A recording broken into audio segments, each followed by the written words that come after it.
ngasi ki video se nahangai semakpa khatang tongale ko ngasi gi se haidi akoigi health ka mari leina na hai tar ko angel number ne angel number se karamba dono kai no ha matam se to ko nahangai na mamang to budi angel number pi bada paisa gi angel number pi ba exam gi angel number pi ba te me ama kero to share to khre ko haidi akoina sum angel number gi matang do sum neina ra ko matam da adu ngasi gi se na kai no hai matam se da haidi weight loss ke ko haidi weight loss ki jo angel number laye ko adu ngasai gi si se akoina to matam da di intention amaga loina na hai tare ko ai do si se oini ko target amaga loina na haidi chappi ba hai tare na tabi da haidi han na thajadraga di oiro ko si gi po se akoina number se follow to matam se da hai tare ko aina mama gu jo hai gre ko haidi number every number has a energy ma gi vibration to wan ba laye adu du na haidi ma gi mathau do pangthok pane ba ado si se akoina belief amaga loina na tawi ba tai ko ado ngasi gi topic se kai no hai matam se da akoi gi weight loss ki ko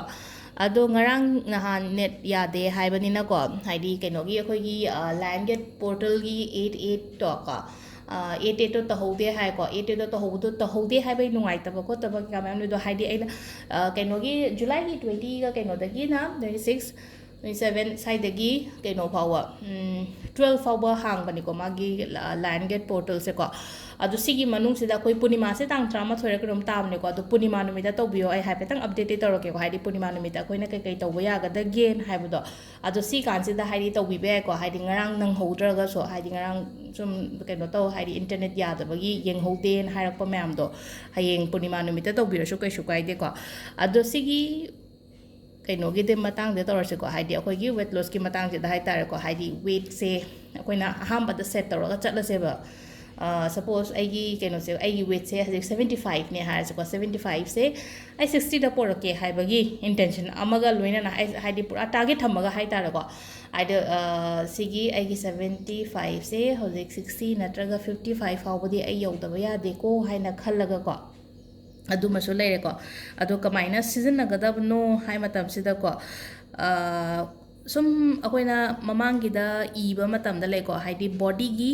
left side te ion han ko body gi left side te igadaba number se karam bano hai matam sida 4 ko 4 8 1 2 4 1 2 number di sida le ko 4 8 1 2 4 1 2 ko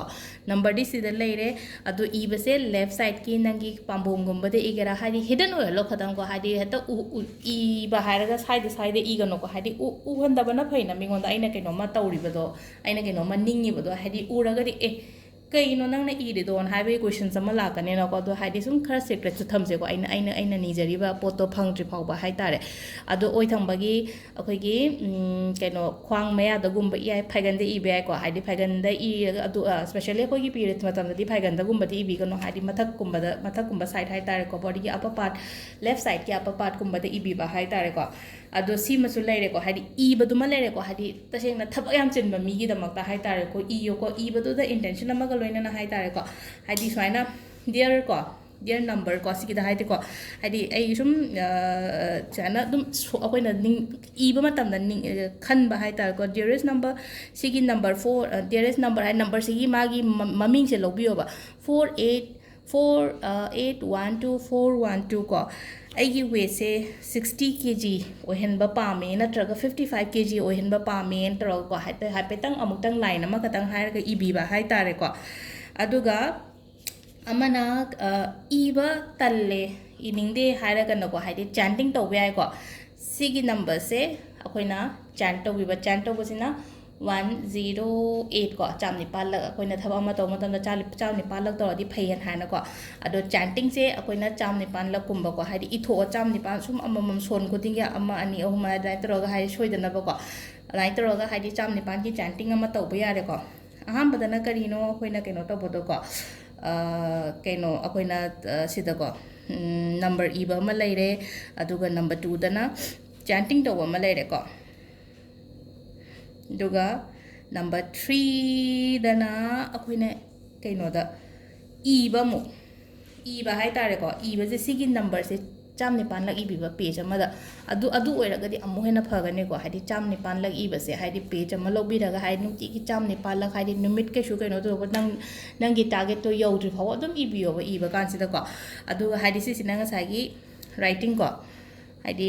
ꯉꯁꯥꯏꯒꯤ ꯁꯤꯒꯤ ꯀꯩꯅꯣꯁꯦ ꯍꯥꯏꯇꯥꯔꯦꯀꯣ ꯑꯩꯈꯣꯏꯒꯤ ꯀꯩꯅꯣꯁꯦ ꯅꯝꯕꯔꯁꯦꯀꯣ ꯍꯥꯏꯗꯤ ꯀꯌꯥꯔ ꯏꯒꯗꯕ 108 times ꯀꯣ ꯑꯗꯨꯒ ꯂꯥꯁꯀꯤꯁꯤꯅ ꯋꯥꯇꯔꯗ ꯆꯥꯔꯖ ꯇꯧꯕꯀꯣ ꯋꯥꯇꯔ ꯆꯥꯔꯖ ꯇꯧꯕ ꯍꯥꯏꯔꯒꯗꯤ ꯀꯩꯅꯣ ꯍꯥꯏ ꯃꯇꯝꯁꯤꯗꯀꯣ ꯑꯩꯈꯣꯏꯒꯤ ꯕꯣꯇꯜꯁꯤꯗ ꯅꯪꯅ ꯗꯥꯏꯔꯦꯛ ꯏꯕꯤꯔꯁꯨ ꯌꯥꯏꯀꯣ ꯍꯥꯏꯗꯤ ꯁꯄꯣꯁ ꯁꯤꯒꯤ ꯕꯣꯇꯜꯅꯤꯀꯣ ꯁꯤꯒꯤ ꯕꯣꯇꯜꯁꯤꯗ ꯉꯁꯥꯏꯒꯤ ꯑꯩꯒꯤ ꯅꯝꯕꯔꯁꯦ ꯍꯥꯏꯔꯁꯤꯅꯦꯀꯣ ꯍꯥꯏꯗꯤ ꯃꯈꯥꯋꯥꯏꯗ ꯀꯩꯋꯥꯏꯗ ꯃꯅꯤꯡꯗ ꯏꯒꯦꯁꯨꯀꯣ ꯍꯥꯏꯗꯤ ꯃꯤꯅ ꯎꯗꯅꯕꯀꯣ ꯁꯤꯗ ꯏꯔꯦꯅ ꯈꯜꯂꯁꯦꯕꯀꯣ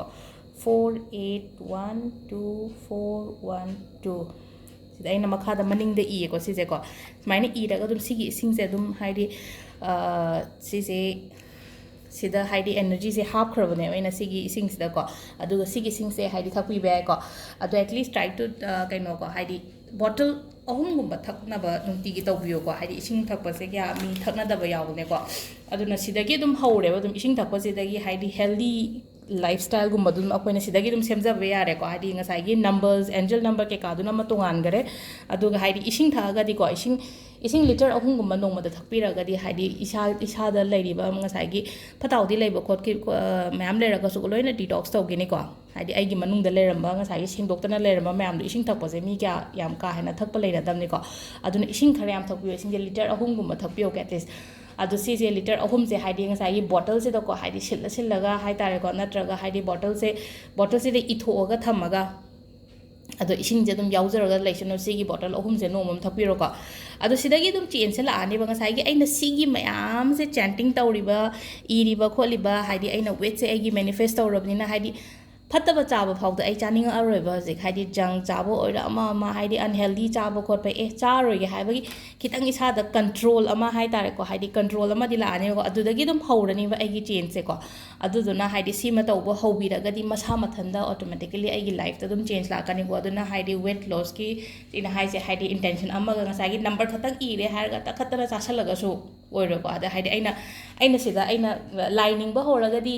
ꯑꯩꯈꯣꯏꯅ ꯀꯩꯅꯣꯃ ꯍꯥꯏꯗꯤ ꯅꯤꯡꯕ ꯑꯃ ꯂꯩꯔꯒꯗꯤ ꯀꯩꯅꯣꯗ ꯉꯥ ꯍꯦꯟꯕ ꯈꯣꯠꯄ ꯀꯥꯏꯅ ꯑꯗꯨꯃꯥꯏꯅ ꯂꯩꯔꯛꯏꯗꯣ ꯁꯤꯗ ꯍꯥꯏꯗꯤ ꯁꯤꯗ ꯆꯥꯕ ꯈꯣꯠꯄꯗ ꯈꯤꯇꯪ ꯀꯟꯇ꯭ꯔꯣꯜ ꯇꯧꯕꯤꯌꯣꯀꯣ ꯍꯥꯏꯗꯤ ꯑꯟꯍꯦꯜꯗꯤꯒꯨꯝꯕ ꯀꯌꯥ ꯆꯥꯕꯤꯔꯅꯣ ꯑꯗꯨꯒ ꯅꯨꯡꯗꯥꯡ ꯆꯥꯛ ꯆꯥꯕ ꯃꯇꯝꯗ ꯌꯥꯔꯒꯗꯤ ꯄꯨꯡ 7 ꯃꯃꯥꯡ 9ꯒꯨꯝꯕ ꯃꯃꯥꯡꯗꯀꯣ ꯌꯥꯝ ꯊꯦꯡꯗꯕꯤꯒꯅꯨꯀꯣ ꯊꯦꯡꯅ ꯆꯥꯕꯁꯤꯁꯨ ꯌꯥꯝꯅ ꯑꯩꯈꯣꯏꯒꯤ ꯋꯦꯠ ꯍꯦꯟꯒꯠꯄꯗꯀꯣ ꯌꯥꯝꯅ ꯃꯇꯦꯡ ꯄꯥꯡꯕꯅꯤꯀꯣ ꯑꯗꯨꯗꯨꯅ ꯍꯥꯏꯗꯤ ꯅꯨꯡꯗꯥꯡꯒꯤ ꯗꯤꯅꯔꯁꯦ ꯌꯥꯔꯤꯉꯩ ꯈꯔ ꯉꯟꯅ ꯑꯃ ꯆꯥꯕꯤꯕ ꯑꯗꯨꯒ ꯕꯦꯂꯦꯟꯁ ꯇꯧꯔꯒ ꯈꯔ ꯆꯥꯕꯤꯕꯀꯣ ꯁꯤꯗ ꯂꯩꯔꯦ ꯍꯥꯏꯗꯤ ꯑꯦꯟꯖꯦꯜ ꯅꯝꯕꯔꯗꯤ ꯁꯤꯗ ꯂꯩꯔꯦ ꯑꯗꯨꯒ ꯈꯤꯇꯪ ꯑꯩꯅ ꯈꯔ ꯍꯥꯏꯈꯤꯕꯗꯨꯒ ꯈꯤꯇꯪ ꯐꯣꯂꯣ ꯇꯧꯕꯤꯌꯣꯀꯣ ꯊꯦꯡꯛ ꯌꯨ